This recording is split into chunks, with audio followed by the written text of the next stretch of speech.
ان کا دین جو خود ساختہ ہے، اور حضرت عیسیٰ کو چھوڑ کے جو انہوں نے اختیار کیا ہے ان کی تربیت ان کے نفس نے کی ہے، اور ہماری مسجد کے حوالے سے تربیت محمد عربی نے کی ہے۔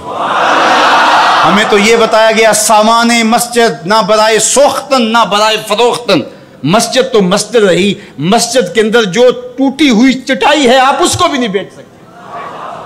باقی وہ آپ کے لیے یا دو چرچ کھول رہے ہیں اور کہیں کہ وہاں نماز پڑھیں اور آئیں، وہاں ہمیں آپ کو اجازت دیتے ہیں۔ میں آپ کو ایک پیشکش کرتا ہوں کہ انہیں کہیں کہ تم بڑے وسیع و ظرف ہو مگر بہت کشادہ ذہن ہے، تو ہمیں مسجد کرتبہ میں نماز پڑھنے دیں۔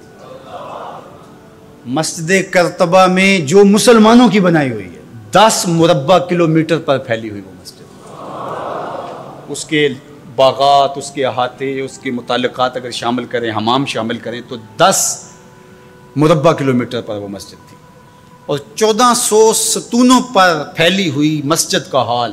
اللہ اکبر، جب رات ہوتی تو اس زمانے کے اندر 7,500 مشعلیں اس مسجد میں چراغاں کرتی، 30 فٹ اونچا اس کا چھت ہے، اور آج بھی وہ دیکھنے کے قابل ہے۔ اقبال نے بے ساختہ وہاں جا کے کہا تھا کہ تیرا وجود مردان خدا کی دلیل، جنہوں نے بنایا ہے پتہ چلتا ہے کوئی تھا، تیرا وجود مردان خدا کی دلیل، وہ بھی جلیل و جمیل تو بھی جلیل و جمیل، وہ بھی جلیل و جمیل تو بھی جلیل و جمیل، تیرے ستون بے شمار تیری بنا پائیدار، شام کے صحرا میں جیسے ہجوم نخیل۔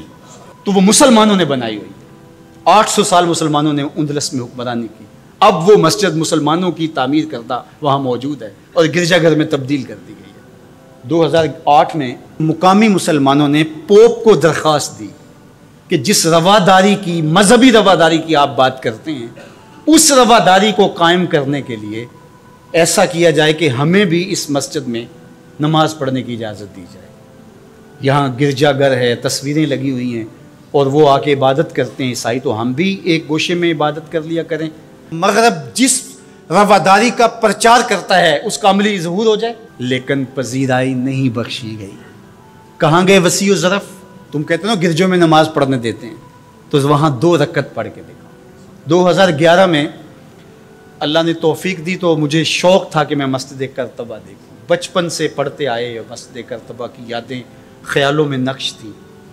تو جب میں وہاں پہنچا تو وہ دروازے پہ بتا دیتے ہیں کہ یہاں نماز کی اجازت نہیں ہے، تو اب وہ مسجد جہاں قدم قدم پہ اہل علم اور اولیاء کے پیشانیوں اور سجدوں کے نشان موجود ہیں، اب مجھے تو گوارا نہ ہوا کہ میں جوتا پہن کے جاؤں، تو میں نے جوتا اتار کے ایک سمت رکھ دیا اور مسجد میں داخل ہوا، تو سیکورٹی کے لوگ میرے پیچھے بھاگے اور کہنے لگے کہ آپ یوں نہیں پھر سکتے۔ میں نے کہا کیوں؟ کہتے آپ نے جوتے اتارے ہوئے۔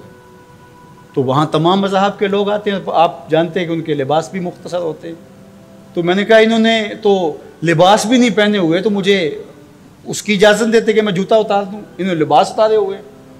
تو وہ کہنے لگے جی نہیں۔ میں نے کہا مجھے بات سمجھاؤ کس طرح؟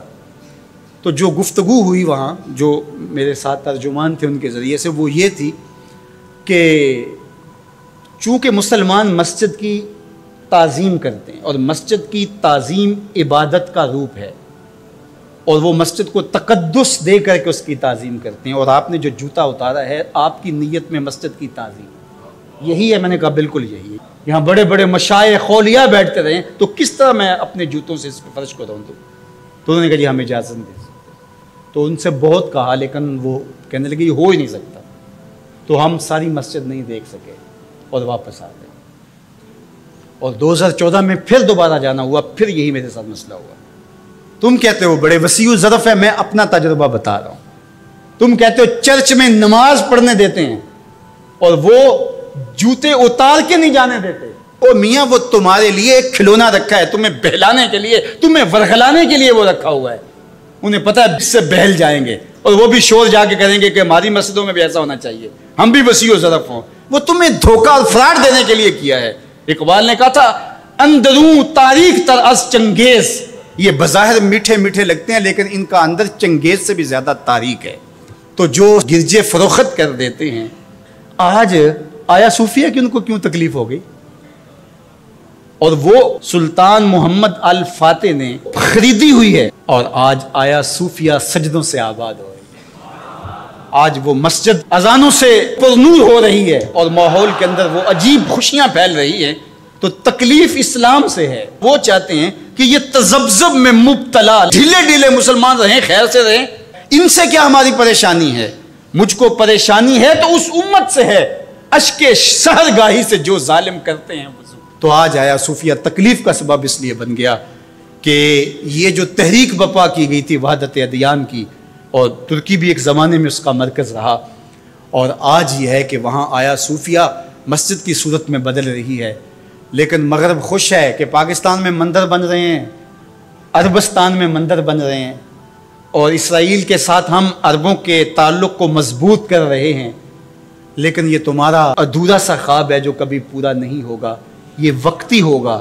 انشاءاللہ وہ وقت دوبارہ آنے والا ہے کہ پوری کائنات پہ جھنڈا میرے حضور کا ہی ہوگا۔ ملیں گے سینہ چاکانے چمن سے سینہ چاک، بزم گل کی ہم نفس باد صبا ہو جائے گی، شبنم افشانی پیدا کرے گی میری سوز و ساز، اس چمن کی ہر کلی درداش نہ ہو جائے گی، آسمان سحر کے نور سے ہوگا آئینہ پوش، ظلمت